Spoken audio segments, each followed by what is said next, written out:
اسی لیے جب آیت کریمہ نازل ہوئی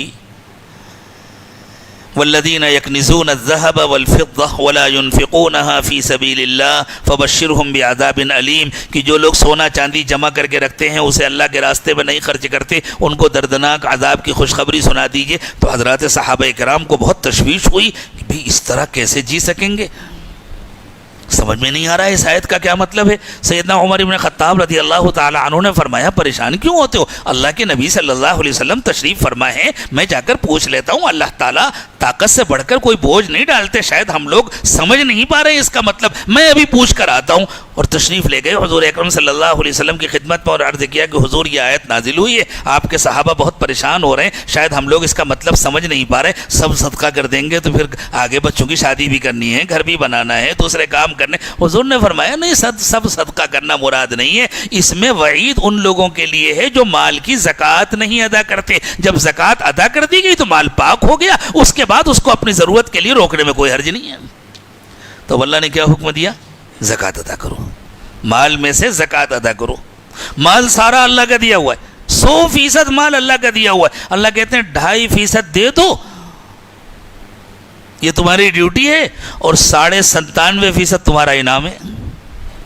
لیکن اس کے بعد فرمایا 2.5% تو ایک مرتبہ فرض ہے سال میں، باقی اپنی ہمت کے مطابق جتنا اللہ توفیق دیں، جتنا تم سے ہو سکے خرچ کرتے رہو، اور جتنا بھی خرچ کرو گے ہم یہ کہہ کے نہیں لے لیں گے ہمارا ہی تو دیا ہوا تھا، تم نے دے دیا تو کیا کمال کیا۔ اللہ فرماتے ہو تم جتنا بھی خرچ کرو گے، دوسری نیکیوں کے سلسلے میں تو ہمارا قانون یہ ہے کہ ہم ایک کا بدلہ 10 گنا دیتے ہیں، من جاء بالحسنۃ فلہ 10 امثالھا، لیکن اگر تم مال خرچ کرو گے تو ہم تم کو 10 گنا نہیں دیں گے، ہم تم کو کم از کم 700 گنا دیں گے، اور 700 سے تمہارا کھاتا کھولیں گے، اس کے بعد ہم دیکھیں گے مال خرچ کرتے وقت تمہارے دل میں ہماری محبت کتنی تھی، جتنی محبت تھی اتنا اس کو ڈبل کرنا شروع کریں گے، 700 کو 1400 کریں گے، اور زیادہ محبت تھی تو 14 کو 28 کریں گے، اور زیادہ محبت تھی تو 28 کو 64 کریں گے۔ واللہ یضاعف لمن یشاء، اور اللہ جس کے لیے چاہتے ہیں اور ڈبل کرتے رہتے ہیں، اور ڈبل کرتے رہتے ہیں۔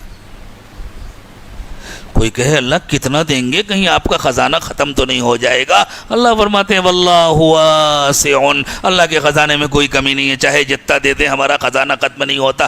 تو اللہ آپ کو پتہ کیسے چلے گا کس کو کتنا دینا ہے؟ فرمایا علیم، اللہ کو سب معلوم ہے، کسی کو بتلانے کی ضرورت نہیں ہے۔ اسی کے بعد یہ لفظ یہ آیت کا ٹکڑا نازل ہوا ہے واللہ واسع علیم۔ تو اللہ کہتے ہیں تم جتنا دو گے تمہارا اپنا بھلا ہوگا۔ اب جتنی ہمت ہے انسان دنیا میں سرمایہ کاری کرتا ہے نا، یہاں پلاٹ خرید لوں، یہاں اتنے شیئر خرید لوں فلاں کمپنی کے، اور فلاں جگہ پیسے لگا دوں، پیسے اپنے پاس رکھے رہیں گے تو جتنے ہیں اتنے ہی رہیں گے، میں کہیں لگا دوں گا، انویسٹ کر دوں گا تو بڑھیں گے۔ اللہ کہتے ہیں دنیا میں انویسٹ کرو گے، ہو سکتا ہے بڑھے، ہو سکتا ہے ڈوب جائے، انویسٹ کرنا ہے تو میرے پاس انویسٹ کرو، میرے پاس نہ ڈوبنے کا خطرہ، نہ جلنے کا خطرہ، نہ گھپلے کا خطرہ، میرے یہاں تو یقینی طور پر تمہیں بڑھ کے ملے گا، اور اس وقت ملے گا جب تم سب سے زیادہ محتاج ہوگے۔ تو یہ اللہ تعالیٰ کا کرم ہے، اللہ کا احسان ہے۔ اللہ چاہتے تو کہتے کہ مال ہمارا ہے، خرچ کرو، جہاں ہم کہیں وہاں خرچ کرو، بس ہم نے تم کو کھانے کی اجازت دے دی، ہم نے تم کو پہننے کی اجازت دے دی، اتنا بہت ہے، اور جان ہماری ہے، جہاں ہم کہیں وہاں لگا دو، تمہارا کوئی شوق نہیں، تمہاری کوئی خوشی نہیں۔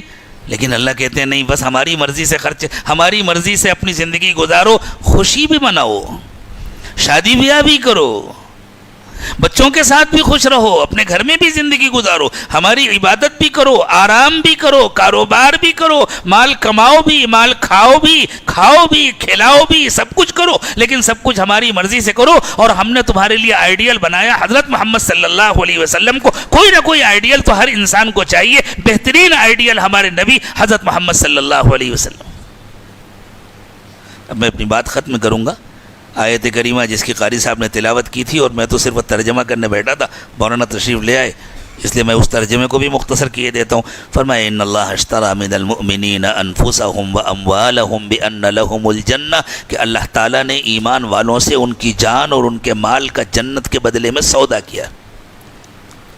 اب ایمان والوں کو کیا کرنا؟ یقاتلون فی سبیل اللہ، اگر ضرورت پڑ جائے اور کوئی آ کے سر پہ کھڑا ہو جائے، ہم تو تمہیں اللہ کا نام نہیں لینے دیں گے، اور اگر تم نے اللہ کا نام لیا تو ہم تمہیں زندہ نہیں رہنے دیں گے، تو یہ اپنی زندگی داؤں پہ لگا دیتے ہیں۔ لیکن اللہ کا نام لینے سے نہیں رکتے, اللہ کا کہنا ماننے سے نہیں رکتے. فیقتلون ویقتلون, ضرورت پڑتی ہے تو ہٹاتے ہیں سامنے سے ظالموں کو, اور اگر ضرورت پڑ جاتی ہے تو اپنی جانیں قربان کر دیتے ہیں. وعدن علیہ حقا فی التوراۃ والانجیل والقرآن, یہ اللہ کا کیا ہوا سچا وعدہ ہے جس کو اللہ نے اپنے اوپر لازم کیا ہوا ہے کہ میں اپنا یہ وعدہ ضرور پورا کروں گا. یہ وعدہ میں نے تورات میں بھی کیا تھا, انجیل میں بھی کیا تھا, قرآن میں بھی کیا ہے. یعنی یہ پہلی مرتبہ نہیں کہا جا رہا ایمان والوں سے, پہلی مرتبہ نہیں کہا جا رہا کہنا ماننے والوں سے, ہمیشہ کہنا ماننے والوں سے یہ وعدہ کیا گیا, اب بھی وعدہ کیا جا رہا ہے. آگے فرمایا دیکھو صرف زبانی جمع خرچ سے کام نہیں چلے گا, صرف زبانی وعدے سے کام نہیں چلے گا, زبان سے صرف کلمہ پڑھ لینا کافی نہیں ہے. وَمَنْ أَوْفَىٰ بِعَهْدِهِ مِنَ اللَّهِ, جس نے اللہ سے کیا ہوا وعدہ پورا کیا. کیا کیا؟ اللہ سے کیا ہوا وعدہ پورا کیا. وعدہ پورا کرنے کے لیے پوری زندگی اللہ کی مرضی کے مطابق گزارنا ضروری ہے. گزاریں گے نا انشاءاللہ سب لوگ؟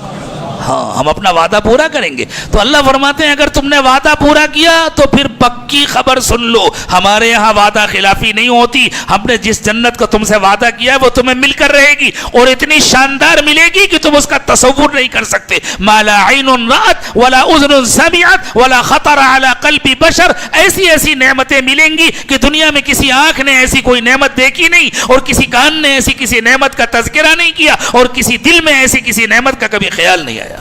وَمَنْ أَوْفَىٰ بِعَهْدِهِ مِنَ اللَّهِ, جس نے اللہ سے کیا ہوا وعدہ پورا کر دیا. فَاسْتَبْشِرُوا بِبَيْعِكُمُ الَّذِي بَايَعْتُمْ بِهِ, پھر اللہ کہہ رہے ہیں تو پھر تم نے اللہ سے جو سودا کیا ہے تمہیں وہ سودا مبارک ہو. وَذَلِكَ هُوَ الْفَوْزُ الْعَظِيمُ, یہ بہت بڑی کامیابی. پھر اللہ کا احسان ہے, اللہ کہہ رہے ہیں تمہارا سودا ہے. حالانکہ حقیقت میں تو یہ کوئی سودا نہیں ہے. سودا تو تب ہوتا ہے کہ بھئی یہ میرا مال ہے, میں نے کسی کے ہاتھ بیچا, جس کا ہے اس کے ہاتھ بیچا جاتا ہے. میں نے آپ کے پاس یہ بوتل امانت رکھائی کہ یہ رکھ لیجئے ذرا, میں ابھی وضو کر کے آ رہا ہوں. اب جب میں واپس آیا اور میں نے کہا بھائی میری بوتل دیجئے, تو آپ نے کہا ٹھیک ہے 20 روپے دے دیجئے. تو یہ کہا جائے گا کہ بھئی کل اخبار میں آپ کا نام چھپے گا, کڑپا میں آپ سے زیادہ شریف آدمی تو کوئی نہیں ہے. کیوں آپ 20 روپے مانگ رہے ہیں؟ بوتل میری تھی نا, میں اپنی بوتل واپس مانگ رہا ہوں, میں آپ سے خریدنے کے لیے تھوڑی آیا ہوں. تو جان کس کی تھی؟ اللہ کی نا. مال کس کا ہے؟ اللہ کا. پھر بھی اللہ کا کرم ہے اور اللہ کا احسان ہے. اللہ کہہ رہے ہیں نہیں نہیں یہ سودا ہے, میں تم کو جنت دے رہا ہوں اس لیے کہ تم نے اپنی جان میرے حوالے کی تھی, تم نے اپنا مال میرے حوالے کیا تھا. تو وہی جنت میں تو سب کو جانا ہے نا انشاءاللہ. تو اللہ سے کیا ہوا وعدہ پورا کریں گے تب جائیں گے کہ ایسے چلے جائیں گے؟ اللہ مجھے بھی توفیق دے, آپ کو بھی توفیق دے. اللہ نے فرمایا وَذَلِكَ هُوَ الْفَوْزُ الْعَظِيمُ, یہی تو سب سے بڑی کامیابی ہے. دنیا میں ہر انسان کو کامیابی کی تلاش ہے. اللہ کہہ رہے ہیں یہی